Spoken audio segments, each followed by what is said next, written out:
Hey good people, it's Carmen. It is Monday afternoon. Listen, real quick. So this is a real quick blurb to the saints that want to be saints, but also want to do what everybody else is doing without the consequence. Okay, so the way my Bible is set up, it says to be in the world but not of the world. Right? We're in the world, but we're not to be of the world. The problem becomes when you have people in the church leading ministries, people in the church leading churches, right? And they want to be right where everybody in the world is. They want to bring the world into the church versus bring the church to the world, right? The Bible says for us to go into all the world and preach the gospel. It don't say bring the world into the church to try to make the church relevant, because Jesus is always going to be relevant every day, all day. He's the way, he's the truth, he's the life. Relevant every day, 24/7, okay?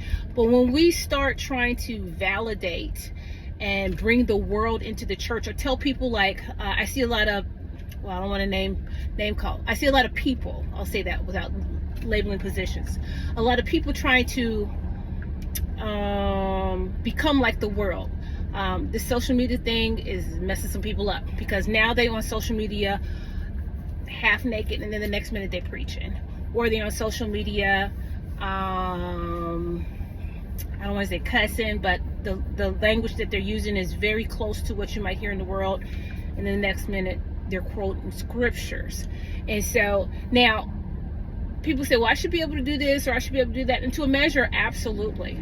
Like me right now, you see my shoulder, right? The saints back in the day? No ma'am, okay? And some people even right now be like, miss, okay, so let me fix that. Let me try to, is everybody happy? Okay, so now that we got that covered, but this is what I'm saying. There are some people though that say I should be able to wear this skin tight. I should be able to come to church with my G-string shining through my body dress and be serving and if a brother is lusting, that's his fault. Or I should be able to be a man and wear my skinny jeans in a size M, but I need a large, and so everybody can see my situation as I minister. And that should be okay, because that's what they do in the world, right? We're trying to be down, we're trying to be relevant, trying to look like everybody, but there's a conflict and there's a mixture, and it's bringing confusion into a lot of the people this generation, because they believe they can actually mix and that be okay with God. Now, I don't want to come off as religious, because I know that's how some people gonna say this. They gonna flip this like, oh, that's just religious, and they're just being religious, because there's a difference between being religious and being righteous, okay? Or being religious and trying to walk the righteous, holy lifestyle. You can't go everywhere everybody goes. You just can't. And take God with you. Light and dark don't coexist, okay? You can't have the same conversations. You can't do what everybody's doing, listen to what everybody's listening to, wear what everybody's wearing. Now, you can take a well, I can't even. There's a lot of things I can't even say, right? Because again, this is all based on how you see things, right? Because some people might say something is tight, and another person might say, well, I don't think it's tight at all. And so some of that is just who's the one talking. So you're really gonna have to be led by the Holy Spirit in some of this stuff. Other stuff is just flat out blatant mixture. Flat out blatant mixture. Like you trying to make the world make the church like the world, and that's not what we're supposed to do. We are to go out into the world and preach the gospel, to turn people back to God, not bring in the world into the church and try to make the church more like the world so that the world want to come to church. Why? Half the problem people don't want to come to church right now is because they see too many people in the church acting like people that's out of the church. Why they out of the church? If you was to church all day, every day, and they saw the consistency of your walk and your life, then maybe they might turn. But that's on the side, okay? That's on the side. And again, I'm not trying to be preachy, or I'm not trying to be like, because everybody on the wrong day, somebody catch you on the wrong day under a microscope, they're going to be, see, you right, see, everybody. So it's not that. What I'm saying is, if there is a consistent pattern of you trying to water down the gospel, you trying to water down righteousness, you trying to water down purity, you trying to water down holiness, like we ain't got to do all that. Well, I'm human, I'm a man, I'm a woman. But I just watched something the other day. This former Satanist was talking about how sex, they use in satanic worship, they use sex like it ain't nothing, right? They have all these satanic orgies and all this stuff. So if you involved in stuff like that, you got 4, 5, 6 folks, you check the source, okay? Our desires, our lust, our temptations, they're coming from somewhere. So check the source. So what I'm saying is, if your motivation is not from God and you're trying to bring that into the church as though it were God to bring people in, you're going to be bringing people in by the power of your flesh and by the power of worldly, fleshly thinking. And so you had better do some praying and some fasting and some reading of the word to see what the true heart of God is. And then start using that as your motivation and your blueprint for how you get people into your church, into your home, into your community groups, and all of this stuff. Because, again, I don't want to say titles, but I saw something recently where it was a high title person in the kingdom, and they was going off about people. Are you not gonna tell me how I need to do this, and I'm not gonna do this and do this? But here's the problem. When you have a whole lot of people saying the same thing about you, you might want to reconsider it. You might want to take some thought to it. And that's all of us. Everybody.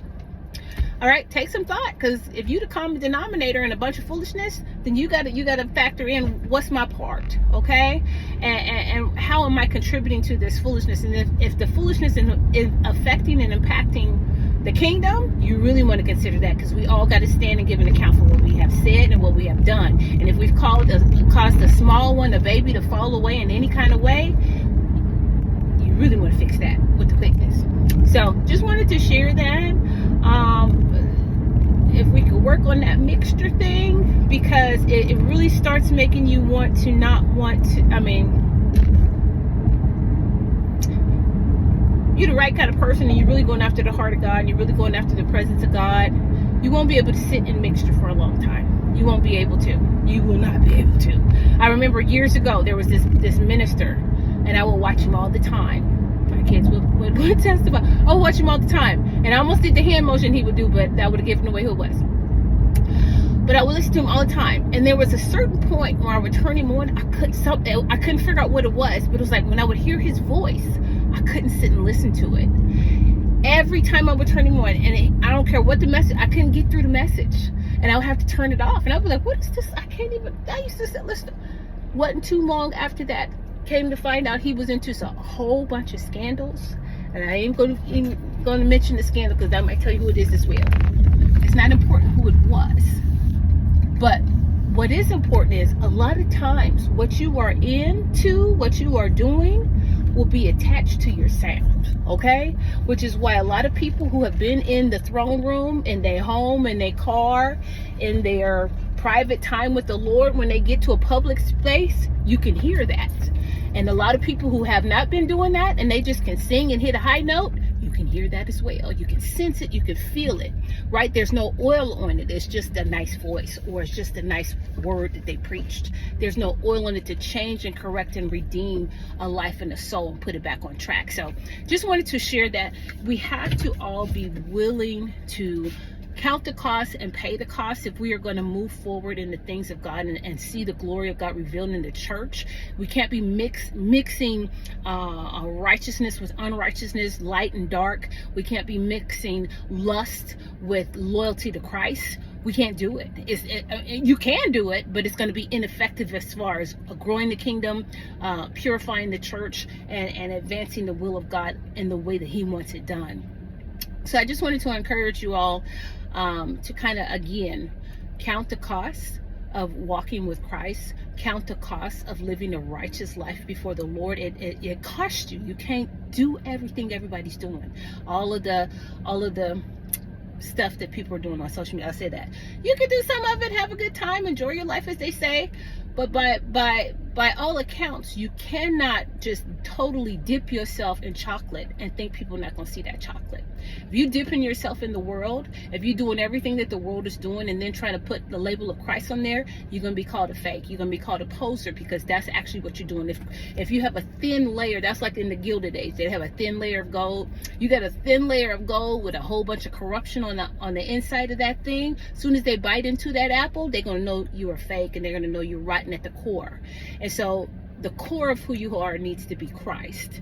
And so some of that other stuff, adding it and doing a little sprinkles and all that stuff, that's one thing. But if the meat of what you are presenting is the world and trying to pull people in, using the world, doing everything the world does, sounding like the world, speaking like the world, looking like the world, the unfortunate outcome will be that a lot of people will discount and discredit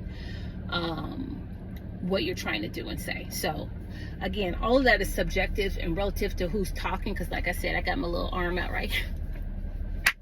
I got my little arm out in church I grew up in, baby. Don't come.